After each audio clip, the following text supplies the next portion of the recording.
everybody. Bonjour tout le monde. Comme toujours, like always, a little thumbs up if you hear me. Un petit coucou si vous m'entendez bien. J'ai travaillé un petit peu sur le volume aujourd'hui, donc ça devrait pas être aussi fort que d'habitude. Prad, you got it?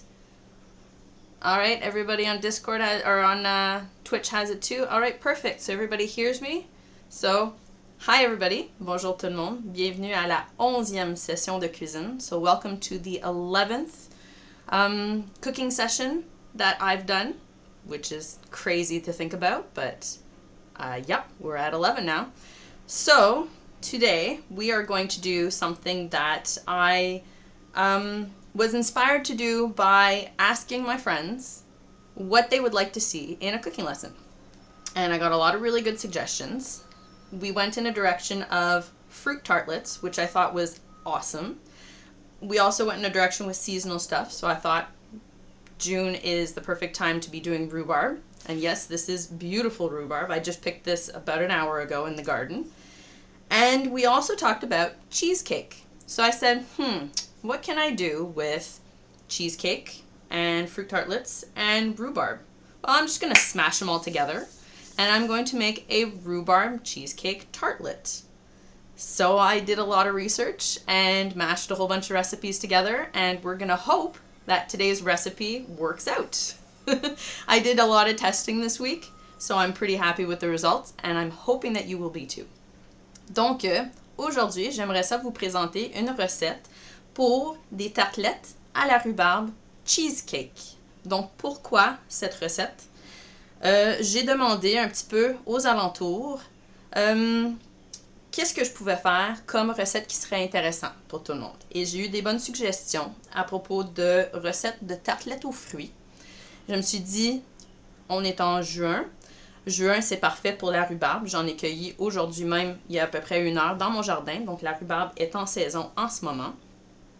Donc, je me suis dit, une tartelette à la rhubarbe, ça serait parfait. Mais on avait aussi la suggestion de cheesecake, un gâteau aux fruits, un gâteau au fromage. Donc, j'ai dit, pourquoi pas prendre cette idée-là et la combiner ensemble pour pouvoir faire une tartelette au fromage avec des fruits. Et voilà pourquoi aujourd'hui, je vous présente mes tartelettes cheesecake à la rhubarbe. Donc, j'ai ma rhubarbe fraîchement cueillie. On va la voir à la fin de la recette. Donc, je vais le mettre de côté. Et on va commencer avec le plus important pour faire une tartelette, c'est la croûte. Donc, je vais mettre ça de côté. So I'm putting my rhubarb to the side, and we're going to start with the first step, which is the most important in a tartlet, which is the base. So we're going to want to do a cheesecake, or a crust, and we're going to do a slightly sweet crust today. So this is good for any kind of fruit tart. It doesn't have to be a cheesecake-based one. You can actually use this for a custard tart or a fruit tart, or you can even use it to make cookies. So I'm going to pull out my ingredients. First of all, I'm going to get out my lovely silicone mat that I use to roll everything out on. I'm going to lay that on my surface. And I think I have it upside down, so we'll do it the other way, just in case we want to use those measurements. Donc, pour commencer, je vais aller chercher mes ingrédients. Je mets mon matelas en silicone sur ma surface pour travailler. Et on va apporter les ingrédients. Donc, pour faire la croûte, un peu comme une pâte à tarte, ça marche de la même façon. On veut de la farine, du sucre, du beurre et dans ce cas-là, on veut un œuf. So, this works a little bit like a pie crust. Same idea.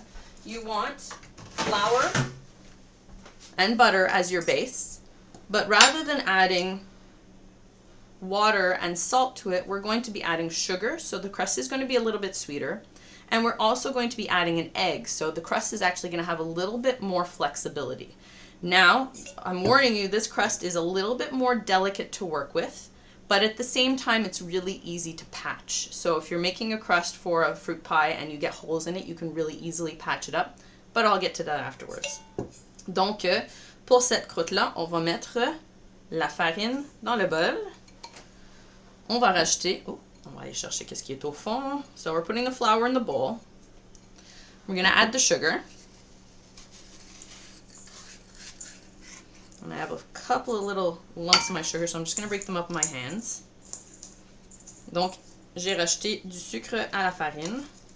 And if you're looking for quantities, all of this is going to be written in the recipe. Si vous cherchez les quantités, c'est tout écrit dans la recette. And then, like a regular pie dough, we're going to add in the butter.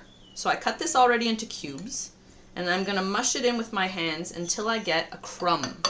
Donc, comme une pâte à tarte, on va rajouter le beurre et on veut le mélanger avec nos mains dans la farine pour obtenir une texture un peu comme une bonne mie, quand même assez grossière. Donc, c'est important que le beurre soit pas complètement fondu dans la farine. So it's important here, even though you're using your hands, you don't want to mush it so much that the butter is going to get melted into the flour. You want it to have a sort of crumbly texture. The egg is what's going to bring the entire thing together. So when I was doing research for this, I was kind of on the fence about what kind of fruit tart to make. And when I went in the direction of cheesecake, I decided that there were kind of two different methods of cheesecake that I could work with. I could either go for a cooked cheesecake, which is the kind that you would put in the oven, and you would have some sort of a graham cracker crust to it. Or I could do something a little bit more fresh, something that would go well for hot days in the summer. You wouldn't want to turn on the oven, that you would want to put some really nice fresh fruit with. And it would be based on nice cream cheese and whipped cream filling. So I kind of researched both and fell in love with both flavors. And so I decided, why not do both? It gives you the option to choose what kind of fruit you want.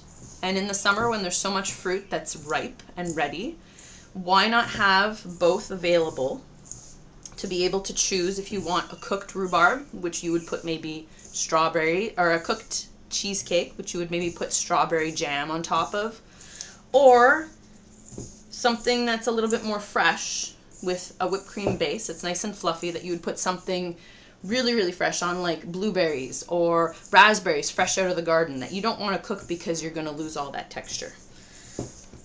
So the recipe that I came up with has the same crust for both tartlets. So you can actually use this same crust as the base for both of the cheesecakes. The one that goes in the oven and the one that we actually make fresh. Alright, so I've got this lovely crumb here. Donc, vous voyez, la mie, elle commence à venir ensemble. Ça a l'air un peu d'une chapelure, so it looks a little bit like a breadcrumb. You're going to have a couple of pieces of butter. That's okay.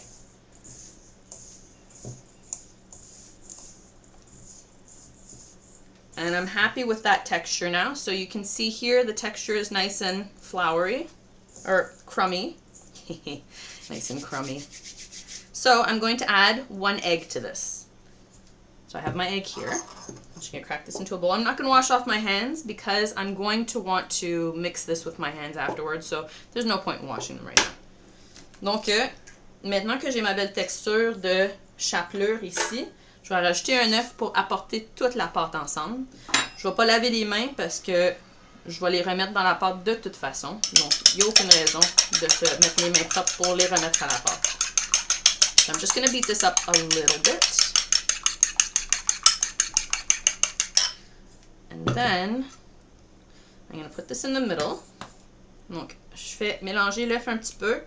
Je vais le verser directement dans le milieu de ma farine. Je vais mélanger un petit peu avec la fourchette. I'm going to start mixing with a fork just so I don't get gooey egg all over my hands. Donc, juste pour éviter d'avoir l'œuf qui colle complètement au doigt. Mais la fourchette ne va pas faire le travail au complet. Donc, je vais faire le restant avec mes mains. Now, this is where you're going to see that once I start mixing this with my hands, the dough is going to come together into a nice dough ball that we want.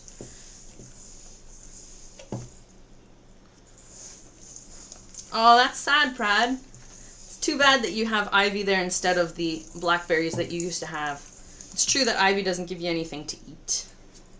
And blackberries are so tasty.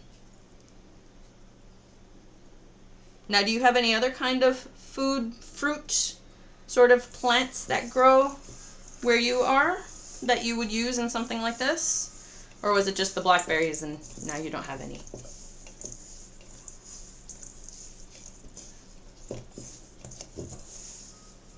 Alright, so you see this has come together really, really nicely. I don't want to over knead it. Ah, okay, only plants for the eye. Yeah, so flowers and things that are beautiful to look at. Yeah, that makes sense. A lot of people garden just for the eye, and you want to have gardens that are beautiful and flower. I like gardens that flower and fruit at the same time, though. Then I can eat it. Alright, so this is my dough. Donc, vous voyez, la pâte s'est ramassée très très bien ensemble. Je veux pas pétrir la pâte. C'est une pâte que je veux quand même... ooh, sprouts. But sprouts you don't grow in a garden. You grow them in a jar or a bag or something like that. I don't know that you necessarily grow sprouts in the garden. I've always done them in jars. Yeah, okay, in a jar on a plate. Yes. And I don't know that they would go great in a fruit tart. So, I have my dough here. Donc, ma pâte, je veux pas trop la pétrir parce que je veux pas non plus travailler la gluten. Je veux pas une croûte qui va être trop dure. Là, je peux l'envelopper en plastique et le laisser reposer un petit peu pour avoir une croûte qui est encore plus tendre. Mais moi, je veux la travailler tout de suite. Ça va être plus facile que de la travailler froid. So this dough here is ready to go. I'm not going to knead it because I don't want to work up the glutens in the flour. I don't want the dough to get tough. You could wrap it up and put it in the fridge if you wanted to. I would not put this one in the fridge right away because I want to work with it right now. So I'm going to divide this in two so that I have half for my cooked cheesecake and half for my raw cheesecake. But if you're following the recipe for one or the other, this ball of dough is going to be enough to do one entire recipe. So I'm going to just divide this and I'm going to put half of it aside. Now I'm going to roll out my dough. Now this is where you're going to see that it's a lot more fragile than rolling out a pie crust. But it's going to be a lot more workable when you put it into the molds. It's a little sticky too because of the butter and because of the egg. So this one's going to need a lot of flour on the board. Donc, j'utilise la moitié de la pâte puisque je veux montrer les deux sortes de gâteaux, les deux sortes de remplissage de gâteau fromage que je suis en train de préparer aujourd'hui. Par contre, si vous suivez la recette que j'ai mis en ligne, une recette de pâte va être assez pour une recette de remplissage. Donc, choisissez un ou l'autre ou bien divisez les ingrédients en deux. Donc, la pâte est quand même assez collante. Je veux assez de farine pour pouvoir la rouler. And I'm going to roll this out to about 1/8 of an inch, which is about 3 millimeters thick. You don't want it too thick because it will not bake up properly and it won't get crispy. And if it gets a little sticky, a little bit more flour on there. And I'm going to go gently because rolling this out back and forth too many times will cause the dough to rip. I don't want that either.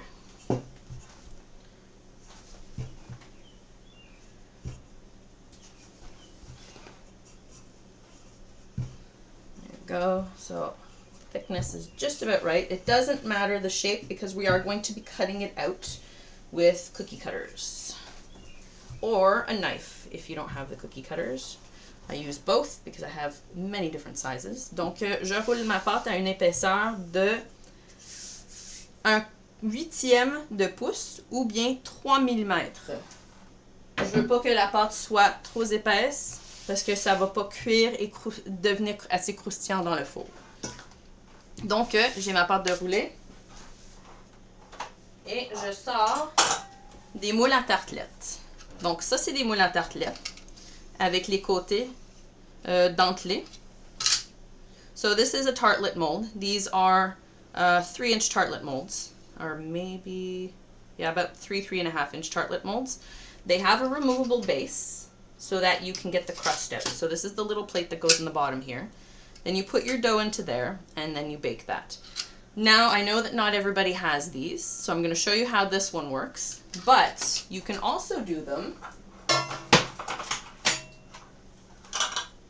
in a muffin tin.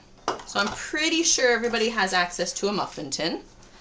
So I figured out that using the recipe that we have, we can actually make tartlet shells in the muffin tin.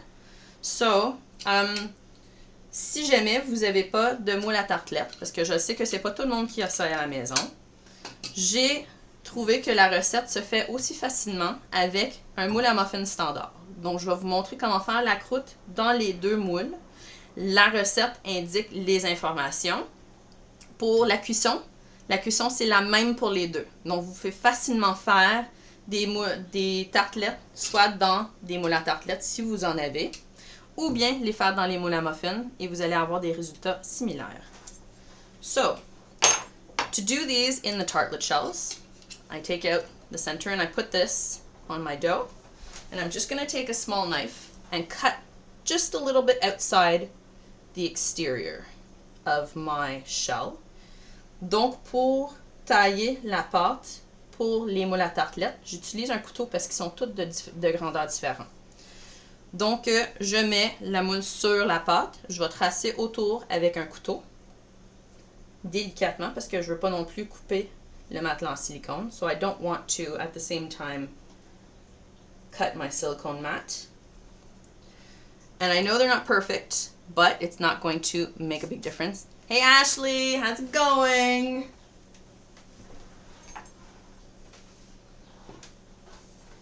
So I'm going to now pull this dough off, and this is where you want to be really careful because this will actually tear really easily. I put the base in there, and I drop that piece of dough in and press it in with my fingers into the base. We'll work up the sides afterwards. There we go. So that's now in the base. And I'm going to show the second one here. Now see what I was talking about with the dough being very fragile? You can see how it really cracks. Donc j'en fais un deuxième ici. J'ai ma pâte découpée. Je vais prendre mon petit moule ici.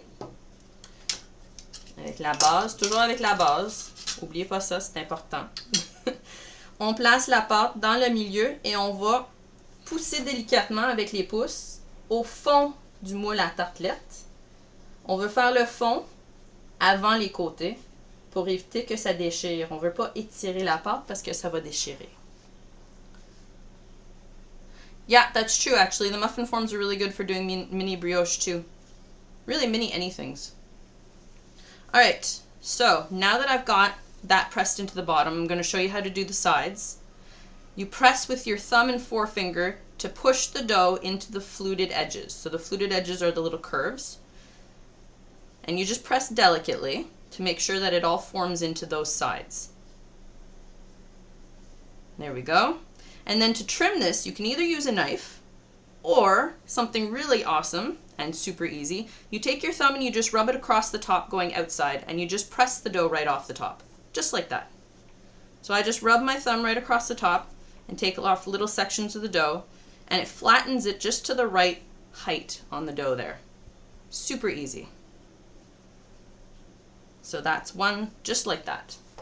Donc, pour finir à placer la pâte dans le moule, je vais presser avec mon pouce et mon premier doigt sur les côtés pour rentrer la pâte délicatement dans les côtés qui sont dentelés. Je vais m'assurer que ça recouvre toutes les bordures. Et ensuite, pour terminer, pour couper cette bordure de pâte, je peux soit le faire avec un couteau, qui se fait vraiment facilement comme ça, ou bien je prends tout simplement mon pouce et je frotte le dessus vers l'extérieur et ça coupe facilement la pâte sur le rebord en métal. So just like that. So that's for the tartlet shells. Super easy. This dough here I'm going to accumulate on the side. I will be able to make more tartlet shells with that or turn those into cookies. And I'm getting to that in a minute. I won't. Don't worry about it. For the muffin tins, same idea except I use a cookie cutter. So because I had the fluted edges on these molds, I'm going to use the fluted edges on my cookie cutter. This one is a 3.5 inch, so 9 centimeters.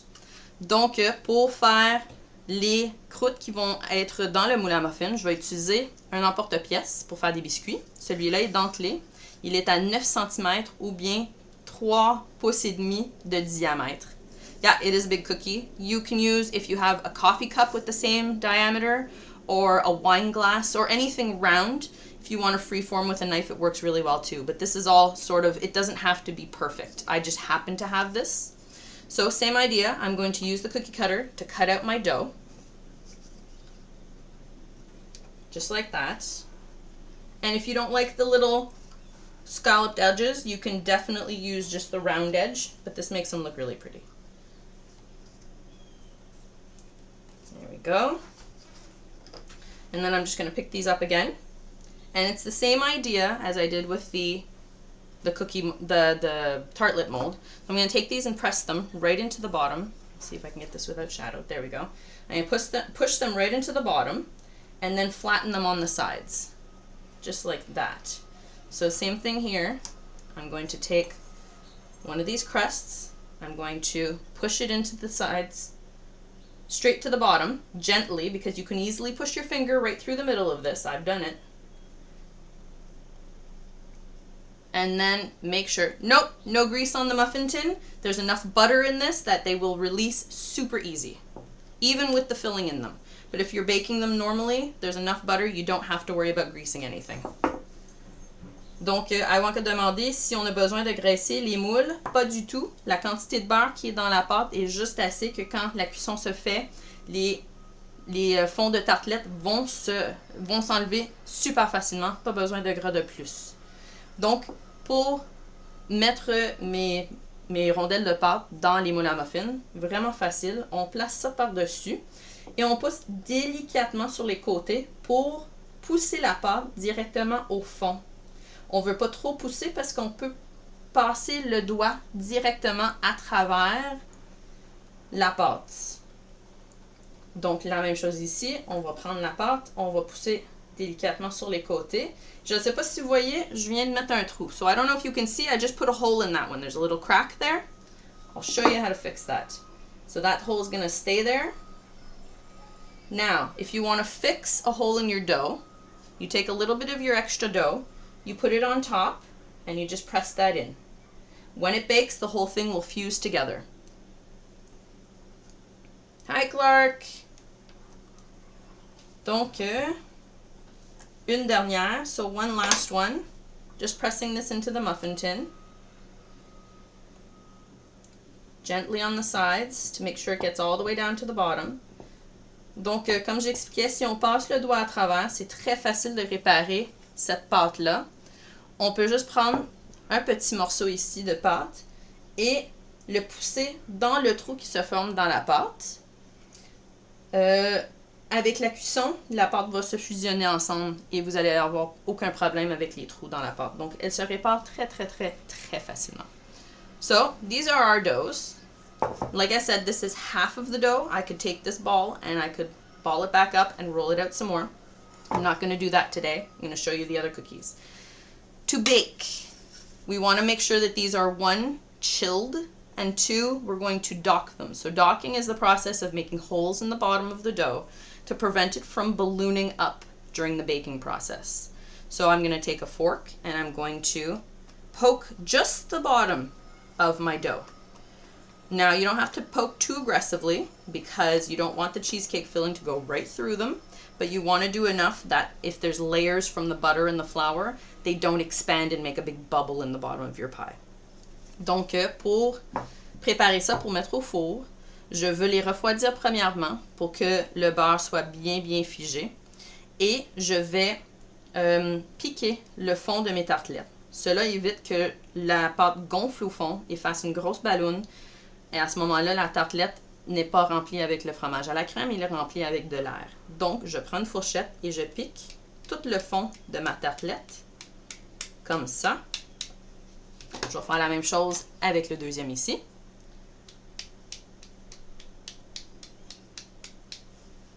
Et les petits moules à muffins, la même chose, toujours juste le fond. Piquez pas trop agressivement votre pâte, parce que si vous faites des gros trous, à ce moment-là, votre remplissage de fromage va couler à travers. Mais juste piquer légèrement comme ça, vous ne devriez pas avoir de problème. J'ai fait le test et il n'y a rien qui coule à travers. So these go in the fridge now until the oven is preheated and ready to bake everything.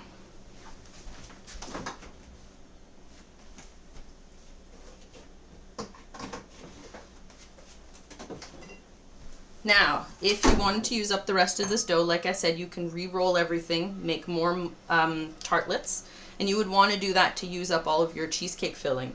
But if you have some scraps left, take smaller cookie cutters and just cut out some circles or some flowers.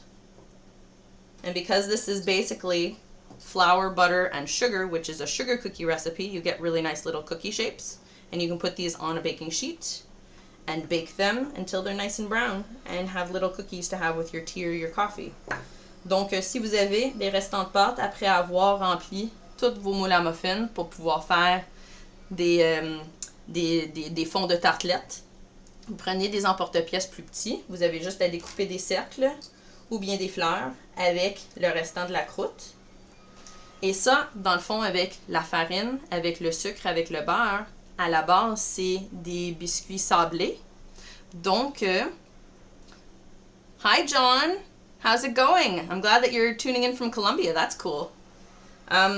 Donc, vous allez prendre les petits morceaux comme ça. C'est à la base une recette de biscuits sablés. Donc, vous pouvez prendre ça et les mettre sur une plaque à biscuits et les cuire comme des biscuits. So I'm going to leave those on the side and I'll show you how to do that afterwards. This dough here gets rolled up. And like I said, I would re-roll this, but I'm not going to do it right now because I have other things to get to. So we'll move these guys, we'll move these guys. Now, to prepare the crusts, we want to blind bake.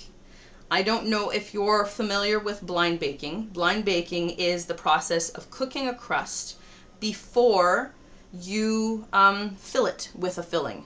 Usually blind baking is a process used for something that takes less time to bake than the crust itself, or the process that you use to bake a shell completely for a filling that is uncooked. So to blind bake something, you're going to cook it at either a higher temperature or a lower temperature and for a certain amount of time to get the result that you need. So because I have two different recipes, I have two different methods of blind baking. So for the first recipe that we're going to do, no, please don't do it with a blindfold. It's I don't suggest doing any kind of cooking with a blindfold. That's not a good suggestion. So, to do the blind baking, we are going to do the baked filling first. So, I'm going to preheat my oven to 375 and I'm going to blind bake my tartlet shells just to get the cooking started. Because the cheesecake doesn't take enough time to cook the crust won't be brown enough when I finish the baking process. So I want to start baking the crust before I fill them and finish baking. So I'm going to set my oven to 375, and you're going to hear it singing in the background like usual. Let's see. There we go. And start. And then what we do is we take a baking sheet and we put our tartlet shells onto the baking sheet. If you're using your muffin tins, you don't have to put them on the baking sheet. You can bake those on the side, but this just makes it a lot easier to shift everything around in the oven. Donc, pour commencer le processus de cuisson, je vais faire de la cuisson à l'aveugle. Donc, qu'est-ce que c'est la cuisson à l'aveugle? C'est le processus de commencer la cuisson de la pâte à tarte pour une de deux situations. La garniture que je suis en train de faire avec le fromage à la crème cuit, donc le cheesecake, prend pas assez longtemps dans le four pour pouvoir cuire la pâte au complet.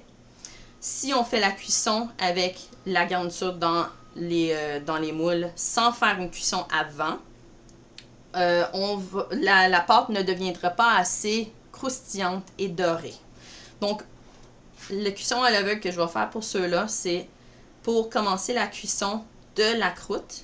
Ensuite, je vais les remplir avec la garniture de cheesecake et je vais poursuivre la cuisson jusqu'à temps que le cheesecake est ferme et la croûte va être la belle coloration, la belle croustillance. Très important.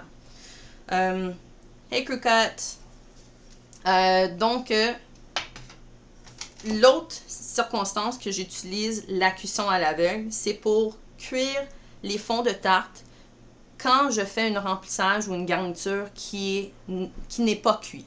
Donc, dans la deuxième situation, avec mon remplissage de gâteau au fromage cru, qui est fait avec la crème fouettée, qui est froid, qu'on ne veut pas mettre dans le four, je veux cuire mes pâtes à tarte complètement. Je veux que ça soit croustillant, je veux que ça soit doré complet. Donc, je vais les mettre dans le four pour les cuire au complet, les refroidir et après ça, les remplir avec mes fruits et ma garniture. Pour les tartelettes, qui sont individuelles, je vais les mettre sur une plaque à biscuits parce que ça fait en sorte que c'est plus facile de les transporter. Au lieu d'en prendre 2-3 à la fois, je prends la plaque au complet. Pour les moules à muffins, c'est facile. On prend les moules comme ça et on va juste les enfourner au complet. Donc, ça va aller dans le four pour à 375 degrés Fahrenheit pour une dizaine de minutes seulement. C'est juste pour commencer la cuisson. Et ensuite, je vais les remplir avec la garniture cheesecake et je vais poursuivre la cuisson après. Donc, quand mon four sonne, parce que je ne l'ai pas préchauffé, je vais les sortir. Donc, si je fais la garniture qui est crue à ce moment-là, je vais cuisiner les tartes. Je vais les mettre dans le four au complet, cuisson jusqu'à dorer. Donc, la température est différente. Elle va être plus élevée, à 400 degrés. Et je fais la cuisson de deux façons. So, when I'm doing the tartlets for the raw cheesecake, so the one that's made with the whipped cream, it's going to be a little bit different. The timing and temperature, the temperature is going to be higher. It's going to be at 400 degrees. And I'm going to cook them in 2 steps. So the first step is going to be with pie weights. Now, I don't know if you've ever heard of pie weights. So this is something that you put in to, again, prevent the dough from ballooning up and creating less of a cavity for the filling. So I'm going to first start by putting parchment in there. Now this works for both cooking. And this is what is called pie weights. So these are little clay marbles. And they're just heavy. And you put them into your pie shell. And that holds the paper down and it holds the dough down. Now, like Iwank is saying, exactly, you can use dry beans as well. And dry beans work very, very well. You can use them over and over again until they crack. I just happen to have these, but unfortunately, I'm limited in the amount of tarts that I can make at one time. So I'm going to put in my pie weights to weigh down the dough. And then I'm going to cook these in the oven, either for the first set of blind baking where they're going to be just started the cooking, or until they're golden. So,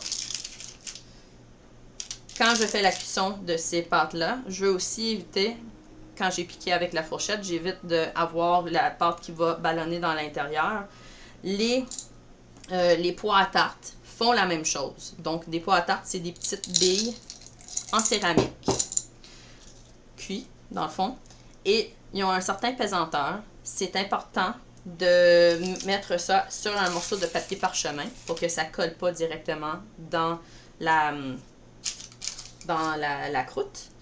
Et on va utiliser ça pour pouvoir éviter que la pâte gonfle, soit sur les côtés ou bien dans le fond. C'est important quand on fait une croûte qui est cuite et qu'on n'a pas de garniture à l'intérieur qui va donner cette poids-là pour pouvoir éviter que la croûte elle gonfle et elle fasse une bulle. On veut garder vraiment la croûte et non l'air dans notre tarte.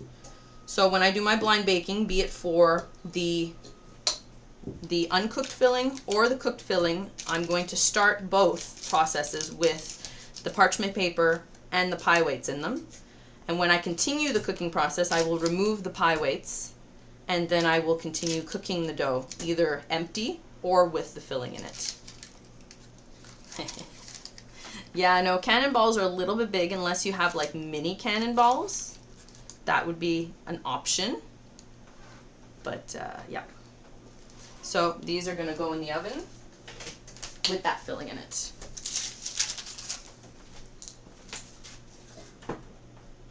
Oh yes, if I was doing them with the muffin tins, donc si je faisais la même chose avec les moules à muffins, pas besoin de papier parchemin.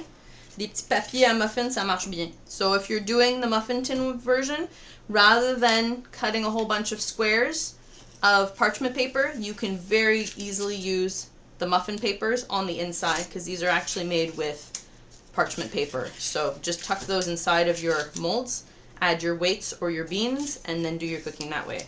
Donc si j'utilise les moules à muffin, je peux prendre les petits papiers pour les moules à muffin et les utiliser à la place des carrés de parchemin. À ce moment-là, je mets les petits pois à tarte par-dessus et je continue la cuisson comme ça.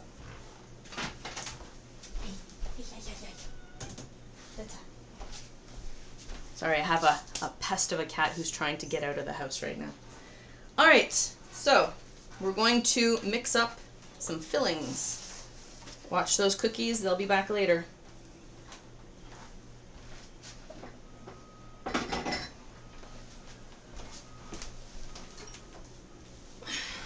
Here we go, bring out the big mixer. This is really handy for any of these cheesecake fillings, but if you have a hand mixer, that works really well too.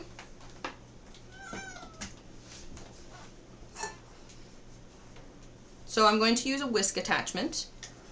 Move this over. No, Linky. And I'm going to put my garnish in here for the cooked filling, because that one's going to take longer to bake.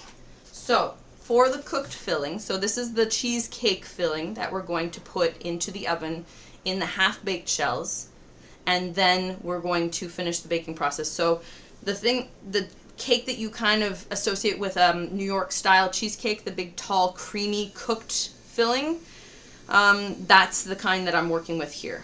I'm going to make sure it wouldn't change the flavor or texture. That's the point. So we want to cook the filling, the cheesecake filling, because the cheesecake filling that we're going to be making in the cooked one is going to have raw eggs in it, and it's important to cook that particular filling.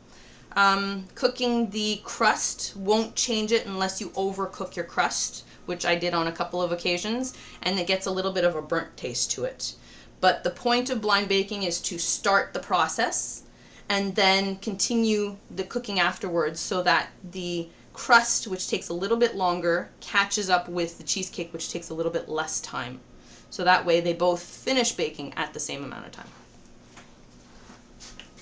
So, baked cheesecake. Obviously, any cheesecake starts with cream cheese. Now, if you're working with European equivalents, I think this would be a fromage blanc, so a white cheese. So it's a creamy white style of cheese. Donc, pour n'importe quelle garniture de fromage à la crème, on veut commencer avec le fromage à la crème ou bien le fromage blanc. Ça, c'est un quart de livre ou bien 225 grammes. Mascarpone would work, but I wouldn't waste it in this. Mascarpone is a very elegant cheese, and because you're adding a lot of other things into it, you lose the delicateness of the mascarpone. I would save that more for a tiramisu. So, okay, not a waste necessarily, but it's a very, I don't want to say expensive, but that is what it is. It's more of,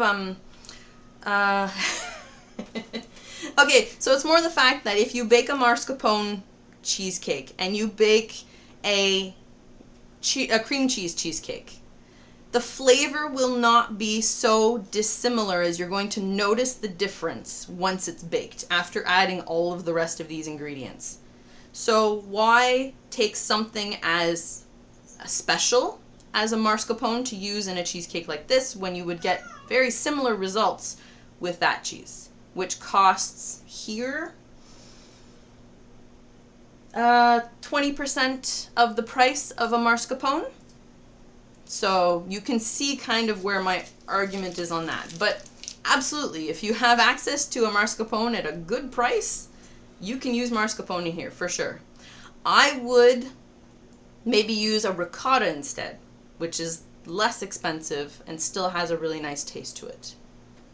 Donc, Iwank est en train de demander si on pourrait utiliser la mascarpone dans cette recette-là.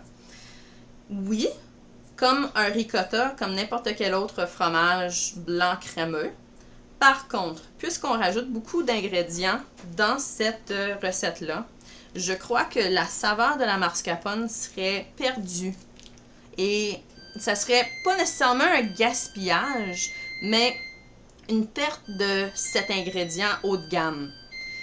Surtout, moi, où est-ce que j'achète mes ingrédients, mon fromage à la crème va coûter à peu près 1/5 du prix qu'un contenant équivalent de mascarpone. Donc, avec le sucre, la vanille, le citron, la crème sûre, les œufs, à un moment donné, on perd la saveur de la mascarpone dans la recette. Je le garderai plutôt pour quelque chose de plus défini comme un tiramisu, qui serait bien pour une utilisation de mascarpone comparée à ce fromage à la crème. Mais si vous avez de la mascarpone en bonne quantité, vous avez peut-être votre mascarpone que vous faites vous-même, je ne sais pas, aucun problème, on peut l'utiliser à la même place. So, now that we've got that out of the way, we're going to beat the crap out of our cream cheese. So, moi je vais utiliser un fouet, un attachement fouet, ça va être fort, pour crémer mon fromage à la crème. So I'm going to beat my cream cheese until it gets nice and creamy. I had it at room temperature, so it doesn't take very long. Donc, je l'avais gardé à température pièce pour que ça soit plus facile de mélanger. Je veux tout simplement crémer le fromage à la crème et on va commencer à rajouter les autres ingrédients. Je vais juste enlever ça parce que ça fait en sorte que c'est plus facile. I'm just moving my whisk out of the way to add the rest of the ingredients. So, we're going to add in some sour cream. If you don't have sour cream, a crème fraîche also works here. But I would go more for the sour cream. Again, question of it being more available. And I would not use a yogurt in this spot because the yogurt will curdle, but the sour cream will not. The fat content is higher. Donc, je rajoute à mon fromage à la crème qui est un petit peu plus battu de la crème sûre ou bien si vous avez de la crème fraîche. Ensuite, du sucre. So after that, sugar. Yeah, my sugar's a little sticky. I'm just gonna mush that up there. Donc, le sucre. Vanilla, so la vanille.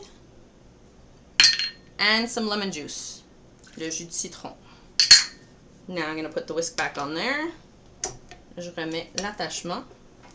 Et on va continuer à mélanger jusqu'à ce qu'elle soit très crémeuse. Je veux pas de grumeaux de fromage visible. Yeah, so this is a vanilla extract pad. You can use a little package of the sucre vanillé if that's what you get, the vanilla sugar. One package would be the equivalent of this liquid vanilla. Donc, Pat demande la vanille en liquide. Oui, ici, on a de la vanille en extrait, en liquide. C'est plus disponible que le sucre vanillé. Si vous voulez utiliser le sucre vanillé, un petit sachet, ça serait l'équivalent de la cuillère de vanille que j'ai mis. I'm scraping the edges of the bowl just to make sure I get all of that cheese. Donc, je racle les côtés du bol pour aller chercher tout le fromage. And I really want to beat it up until there's no more lumps, because we don't want lumps of cheese. We want it to be really, really creamy. So you can see in the bottom of the bowl, it's got a nice creaminess. Now we're going to add eggs, one at a time. So first, one whole egg. Donc, on rajoute des œufs, une à la fois. Je rajoute un œuf au complet. Et je mélange au complet pour qu'elle soit bien incorporée. So I want to mix this all up completely so there's no lumps and I don't see any egg left over. And then I'm going to take 1 egg yolk. So I'm just going to split my egg. Donc je prends le deuxième œuf, je vais le séparer, je veux juste le jaune. There we go. So that's going to go in. And I'll keep the white aside for something else and take that big chunk of eggshell out of there.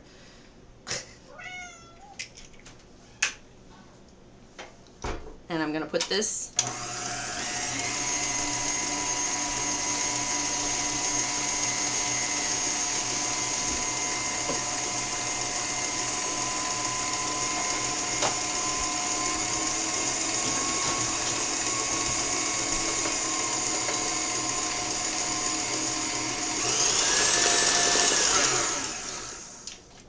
Alright, so you can see here, that filling is now nice and mixed. So really nice and creamy. And this is going to go into our blind baked cheesecake, or blind baked crusts, and go back in the oven when the timer rings. So this is where you want to try and get your timing really good. Once those go into the oven for 10 minutes, they come out, we fill them, and we're going to put them back into bake. Donc vous voyez ici la garniture pour mes gâteaux fromage à la crème, mes tartelettes fromage à la crème. Donc je vais remplir mes tartelettes quand ils sortent du four. Ils sont en train de cuire pour une dizaine de minutes seulement, juste pour commencer la cuisson. Je vais les remplir chauds et je vais les remettre dans le four pour finaliser la cuisson dessus. Donc ça, je vais mettre de côté. And what we're going to do is we're going to start the filling for the uncooked cheesecakes. So, surprise, surprise, I have another bowl here. I got myself another one since I told you guys last time it was kind of not sitting in the base anymore. Well, I've got a new bowl. So now I don't have to worry about losing the bowl when I'm kneading my bread anymore, which is great. Donc, j'ai un deuxième bol que je vais utiliser pour mélanger la garniture non cuite de fromage à la crème. C'est magnifique d'avoir un bol qui se tient comme il faut dans la machine. J'avais ce problème, je pense que je vous ai raconté ça, puisque j'ai trop pétri ma pâte et j'ai bousillé le fond de mon bol. Donc, j'en ai acheté un autre. Et une chance, elle ne dansera plus dans la cuisine. Donc, c'est le fun. Yes, there are devices to separate the eggs in two, but I do it by hand. Just because that's the way I learned. You can also actually use your hand to split an egg in two. You crack the egg in your hand and you slowly split your fingers and all the white will fall through and the yolk will stay in your hand. If you're delicate enough, it works really, really well. Donc oui, il y a des trucs pour pouvoir séparer des œufs qu'on peut acheter dans la cuisine, mais moi j'ai appris avec la coquille comment le faire assez facilement. Et on peut utiliser la main, tout simplement. On craque l'œuf dans notre main comme ça, on sépare les doigts délicatement, on laisse le jaune ici dans le milieu et tout le blanc va couler entre nos doigts dans le bol en dessous.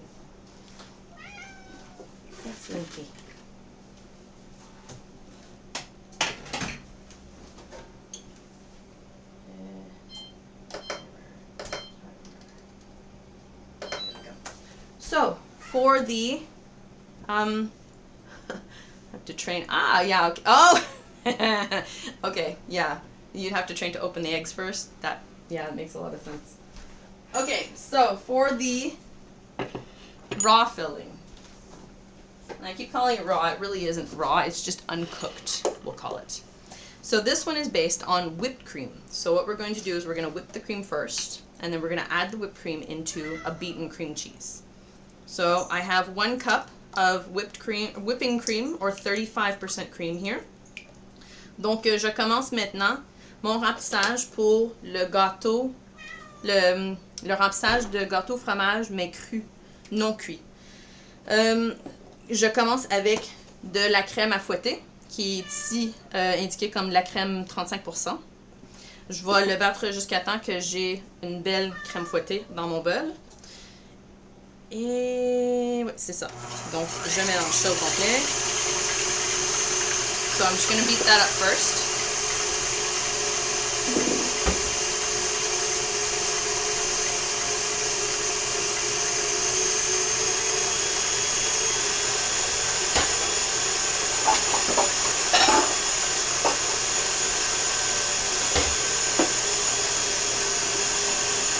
This particular one comes together really fast once the whipped cream is beaten up. So, cette garniture-là se fait quand même très facilement.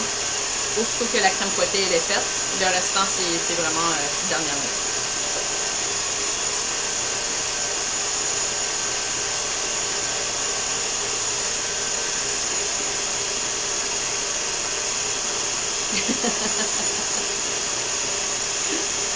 You do know there's no actual yeast in this recipe at all, right?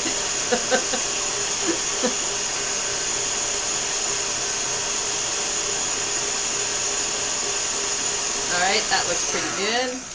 Let's check that.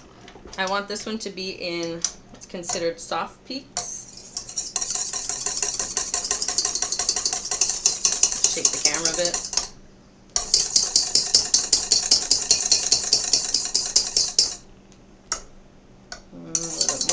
I finish this by hand, and the reason for that is I have a bit more control with my hand than I do with the machine, so it's easy to over whisk the cream with the machine, but easier for me to control it if I take the whisk out and finish by hand the whipping. So that's what I'm looking for, is a nice little soft peak on there. Donc j'ai arrêté la machine et j'ai terminé de fouetter la crème à la main. C'est très facile de trop fouetter avec la machine, mais facile de contrôler quand on finit à la main. Donc, je fais le dernier petit mouvement à la main, juste pour m'assurer que je ne transforme pas ma crème en beurre.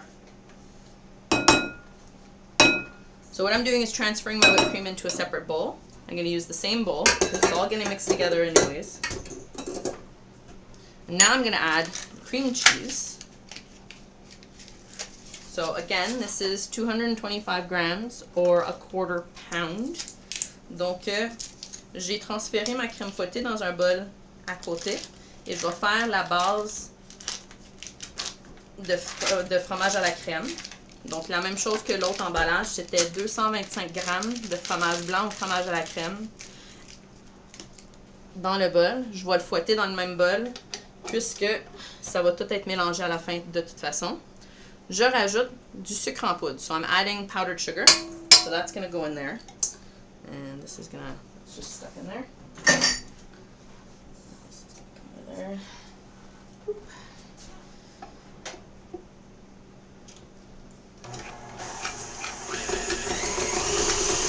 And again, it's a cream cheese that was at room temperature, so it beats up easier and it's a lot easier to cream when it's warmer.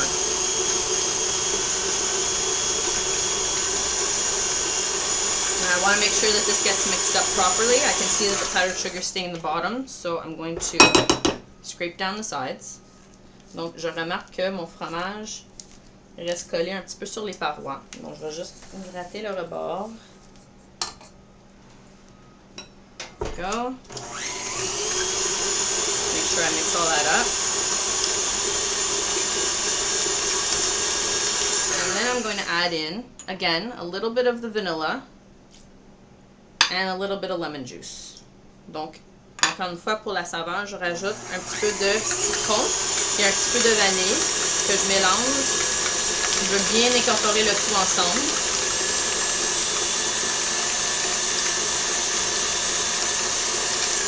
Et vous voyez, le tout est bien incorporé, c'est bien crémeuse. Je finis en rajoutant ma crème fouettée. So now I'm going to finish up with the cream that I had whisked up, and put that back in the bowl, and then beat everything together, and the cream cheese will actually make the whipped cream stabilize. So that means that the whipped cream won't fall into a creamy liquid instead. It'll actually be nice and solid. It'll hold its shape.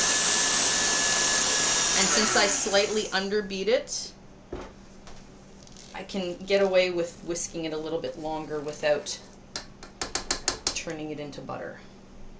You don't want your whipped cream to turn into butter unless your intent was for the whipped cream to turn into butter. Trust me, that's not fun. Have any of you ever made butter with whipped cream? That's a fun project. If you want to find out what real butter tastes like and how you can make different flavored butters and stuff, that's a fun project. So now we're done with this big monstrosity. We can put him down on the side here. There we go. And we can move these guys out of the way. So this is our fresh cheese mixture. So similar flavor to a cheesecake, except it's not cooked. And you can see it's nice and smooth. There's no lumps in there at all. So I'm going to put this, for ease of presentation, into a piping bag. Now, you may not have a piping bag at home, but you can definitely use a plastic Ziploc bag or a plastic zipper bag if you have access to those, and then you just cut the corner off of it. So I'm going to transfer this whipped cream, and you'll see this trick that I used. I have a tall cup that I put my piping bag into so that it sits and it's easier to transfer. Donc, moi j'utilise une poche à pâtisserie avec une douille pour pouvoir transférer mon mélange de crème fouettée et fromage à la crème dans mes croûtes qui sont déjà cuisinées. Je mets la poche à pâtisserie dans une grande tasse. Ça me permet de pouvoir transférer ma garniture facilement sans avoir besoin de tout tenir. La tasse, ça fait la job pour moi. Donc, je trouve que c'est beaucoup plus propre, beaucoup plus facile. Et à ce moment-là, j'ai juste besoin de retourner le rebord. So now I'm just going to turn the edge up. And my pastry bag is full of whipped cream now. There we go. So that's all ready. And now, I can put this on the side. There we go.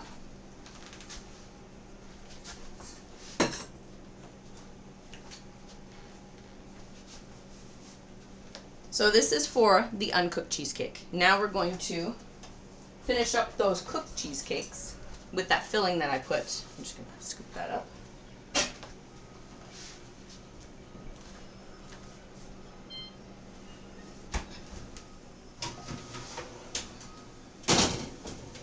So you'll see here, these crusts have been blind baked. Now they're starting to get a little bit brown on the edges, but they're not cooked yet. They're just slightly done. These ones too are just a little bit brown on the edges, but the rest of the dough is still soft. So they need a little bit more cooking, but they are going to have that filling in them. So when these do their 10 minutes, I then take my filling, the baking filling, and I pour that into the middle. Like that. Now you can use a little bit of a spoon for this. Probably would be easier. I like a challenge. And then these are going to go back in the oven to finish baking. So now it'll bake long enough for the cheese to be done, but also for the crust to be brown. Donc maintenant que j'ai fini la cuisson à l'aveugle de mes tartelettes, vous pouvez voir quand j'enlève les billes que la croûte commence à devenir légèrement dorée sans cuire complètement dans le milieu. Maintenant, le niveau, yeah, that's it. Le niveau de cuisson est égal avec la garniture de fromage à la crème à l'intérieur. Quand je les remets au four, ça va prendre une vingtaine de minutes pour finir la cuisson des croûtes et compléter la cuisson de la garniture de fromage à la crème. Donc à ce moment-là, mes tartelettes vont être finies tout en même temps. So, now I'm going to put these back in the oven for 20 minutes to finish cooking the cheesecake filling and the crust at the same time. So the crust will be nice and golden and the center will be completely cooked.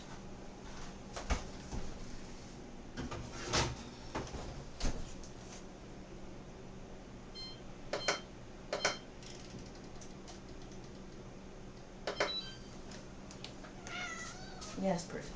Yeah, I know. Where did I put my tartlets? Okay. So if your blind baking works, what you end up with is something that looks a little bit like this. So you can see here that I have tartlet shells that are empty, and they are nice and brown and crispy. You can kind of hear that. So these are the shells that I blind bake completely to fill with the whipped cream mixture. And if you do your blind baking on your cheesecake, you end up with something like this. A nice brown crispy shell with a really nice tender cheesecake in the middle, and bottom that's nice and cooked. So your pre-baked surrounding dough, exactly, is baked to perfection with the cheesecake perfectly done in the middle. And you can see I did both sorts. I've got the large cheesecakes in the tartlet molds, and then I have the small ones that are in the muffin tins. So this would be your bases. But we have one more element, which is the rhubarb that I talked about. And the rhubarb needs to be cooked. So I would get out my big burner here. Hello.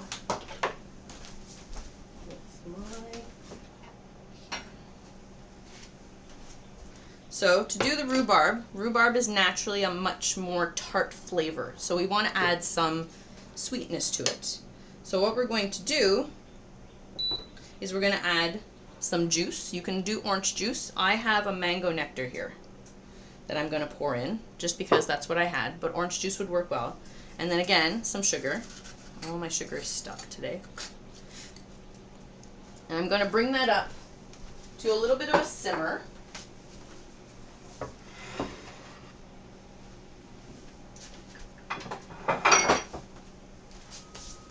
And I'm going to add in some of that fantastic rhubarb that I showed you earlier. So I'm going to take a couple of stems of that. You want about 200 grams. So again, take off the leaves. I'm going to do about that much. In case you were wondering, this is a rhubarb flower. That is something that grows sometimes on the rhubarb, but not all the time. Donc là, je vais faire la garniture cuite pour aller sur les gâteaux de fromage à la crème.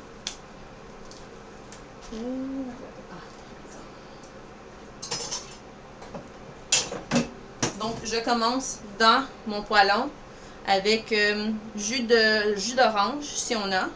Moi, j'utilise ça c'est un jus de mangue, c'est qu'est-ce que j'ai, mais normalement, jus de citron, pas jus d'orange, ça serait bien. I wouldn't use a lemon juice. Lemon juice is too tart. I would go with something that already has a natural sweetness to it. The orange juice is much more sweet than lemon juice, especially since this is a whole half a cup. Lemon juice would really bring out the tartness of the rhubarb rather than balancing it out. The flower on the rhubarb is not edible. Think of it the same as the leaves. You can eat the stalk of a rhubarb, you can't eat the leaves. You don't want to be eating the flowers either. Donc, Ivonne demande si on peut manger la fleur de la rhubarbe. Donc, cette affaire-là que j'ai eue dans mon jardin cette année, c'est en train de pousser. On peut pas la manger. Comme les feuilles de la rhubarbe, on ne peut vraiment pas les manger. On veut pas, c'est toxique pour les humains. So I'm just going to stir that up a little bit. Turn this down. And then I would just chop up my rhubarb into chunks. You don't want it too small because you don't want to have a rhubarb paste to sit on top of your tartlets when you're finished. You want nice rhubarb pieces. So I'm going to cut these on a diagonal in a relatively large cut. Donc la rhubarbe, je veux la couper quand même en grands morceaux. Je veux des morceaux sur les dessus de mes tartelettes et non une purée. Donc je vais les couper quand même assez grossièrement. Et on va déposer ça directement dans le jus. So I'm going to just put this directly into the bubbling juice. I want to simmer them without touching them for about 6 to 7 minutes. They're going to absorb all the sugar and they're going to soften up. And then I'm going to let them cool completely in the liquid. and that'll make a really nice jammy topping. The rhubarb will get sweet from the sugar and the juice, and if you don't stir it up, you'll get really nice pieces of rhubarb. So I would put all of that in there and spread it out into one single layer, and then I would let that simmer for about 6 to 7 minutes until it's tender. What is a kind of cut? The kind of cut doesn't really influence it at all. The cut is only to give you larger chunks. What's important is the size. If you cut them in square, that would be okay too. I cut them on a diagonal just because I naturally cut things on a diagonal. I'm not sure how that happened, but that's what I end up doing. Donc, la rhubarbe, je la coupe grossièrement. Je veux pas avoir des petits morceaux parce qu'elle va cuire trop en morceaux si je le laisse trop mijoter. Le plus grand les morceaux, le plus de chances que j'ai à avoir des belles morceaux quand j'ai fini la cuisson après 6 ou 7 minutes. Je veux les laisser mijoter juste en vérifiant un petit peu sur les côtés si la rhubarbe commence à être ramollie. Je veux pas toujours jouer avec les morceaux parce que je veux pas non plus qu'elle tombe, qu'elle s'effrite en morceaux. Je veux vraiment garder les morceaux de rhubarbe. So I really want to let this just simmer, and I'm going to check a piece on the side every once in a while just to see if the cooking is done, and that's it. When it's finished, I'm going to put it aside and let it cool to do my presentation. Donc quand la rhubarbe elle est bien ramollie, mais encore en morceaux, je vais la mettre de côté pour refroidir et ensuite je vais garnir mes tartelettes avec. So I'm going to put this aside because I obviously made one ahead of time so that I wouldn't have to make you wait for everything to cool down. So the important part about all of this is that you want your ingredients to be cool when you assemble. If you don't let everything cool down, the rhubarb will melt the cheesecake, the juice will leak everywhere. It's really important to let everything cool. So making stuff ahead of time is very important. So now we finish with our tartlets, which I showed you before. So here's some cooled rhubarb that I made earlier. Yeah, that's true. Pumpkin does have edible flowers. So does squash. Any kind of squash has edible flowers too. So to finish the cheesecakes, now that you've either decided to make the cooked filling or the uncooked filling, we're going to finish and garnish them. So we have the cooled rhubarb here. I have a little spatula that's going to help me to transfer those over. Donc maintenant qu'on a tous nos ingrédients, on va pouvoir rassembler nos petites tartelettes de fromage à la crème.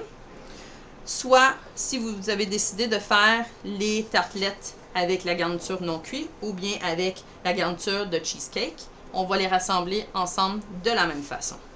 So, with my pastry bag, I have a little bit of a round tip on here. I'm going to just squeeze the cheesecake to the end of it. And I'm going to fill the tartlet with the raw cheese filling. And I'm going to leave a little bit of a cavity in the middle just so it doesn't go over the top. Same thing here. I'm just going to fill that. And I would do the same thing with the little muffin cups. I would fill those up with the cheese. And like I said, this is enough for one entire recipe of crust. So whether you're doing the cooked filling or the raw filling, the amount of filling is going to be the same amount for the total amount of crust. So I'm going to put that aside. Then, if I'm garnishing with my rhubarb, which is the point of this recipe, I would just take some of this. And you see how the pieces kind of hold together? They're really cooked, but I didn't move them on purpose so that they would keep that nice rhubarb shape to them. So it becomes really obvious that what you're garnishing with is a nice piece of rhubarb on there. So I would just put those on top like that. Same thing with the little ones. I would just carefully transfer a couple of the pieces there. Right onto the top. And if I was doing the cooked ones, I would do the same thing. Just a couple of pieces of the rhubarb. And so you get that nice topping to them. Now, say you don't like rhubarb, or you don't have access to rhubarb. That happens. You could use another kind of a topping. So I had some blueberries in the fridge, so I decided to cook those up with a little bit of sugar. And I could just as easily top one of these with some blueberries. So these will be sweet blueberries, but they're cooked a little bit. Just like that. And say you don't have any blueberries. So what we could do is take a nice big fat strawberry like this, and we're going to cut into it. You could do a half a strawberry, a couple of slices. You could also fan the strawberry out just like this. Oh, there we go. And then put that onto your cheesecake. So, lots of different options for garnishing your cheesecakes this way. Donc, je prends soit que j'ai fait les tartelettes de gâteau fromage cuit, ou bien les tartelettes qui sont remplies avec la crème fouettée au fromage. Et je peux les garnir avec ma garniture de rhubarbe que j'ai faite auparavant et que j'ai laissé refroidir parce que la rhubarbe chaude va faire tomber la crème fouettée instantanément. Vous voulez refroidir tous vos ingrédients. Je peux transférer un peu de la rhubarbe sur les garnitures ici et les servir aussitôt. Si vous n'avez pas d'accès à la rhubarbe, vous n'en avez pas, vous n'aimez pas ça. Ça se peut. Vous prenez des bleuets. Si vous avez des bleuets à la maison, vous pouvez les faire cuire. Ou bien des mûres. So blackberries would work too. Vous les cuisinez avec un petit peu de sucre pour en faire une compote. Vous utilisez ça pour garnir vos gâteaux au fromage. Vous avez des fraises fraîches, parce que c'est la saison des fraises en même temps que la rhubarbe, ici au Québec en tout cas, mais à peu près partout. Vous prenez des fraises, vous les tranchez soit en tranches, en morceaux. Moi, j'ai fait un éventail et je l'ai mis par-dessus. Vous pouvez utiliser ça comme garniture. Vous pouvez aussi utiliser un peu de confiture à la fraise. Très, très simple. Vous avez une cuillère, vous prenez un petit peu de confiture, comme un cheesecake standard. Une petite cuillerée de ça sur le gâteau. On l'étale. Youp. Comme ça. Et vous avez une garniture super simple. Vous voulez faire quelque chose de haut de gamme, super fancy. Vous prenez un petit peu de votre confiture à la fraise. Restez avec moi, ça c'est une bonne. Un petit peu de confiture à la fraise. So this is a good one. It makes everything look professional. Take a little bit of your strawberry jam. Heat it up in the microwave.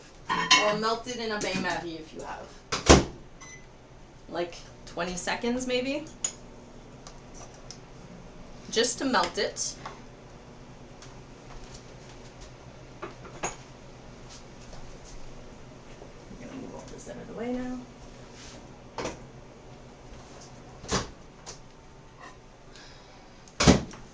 There you go.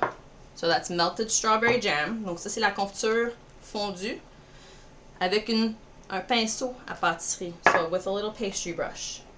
Take your fresh fruit and brush it with that jam. And you'll get those tartlets that you see in a pastry shop. What they put on top of that is something called abricotage, which is basically melted apricot jam. So you could do that with any other jam.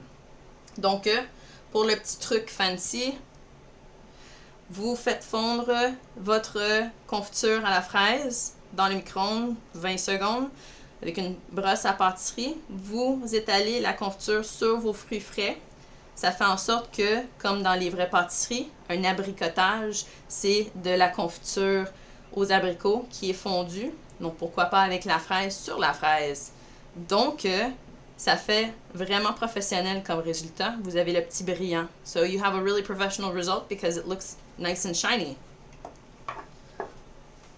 So then, you've got all of your different tartlets that you can present with the fresh garnish or the cooked garnish. So you have your cheesecake with strawberries.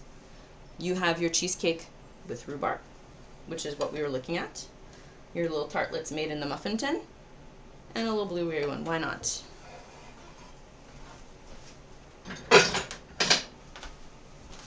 And there you have your cheesecake rhubarb tartlet.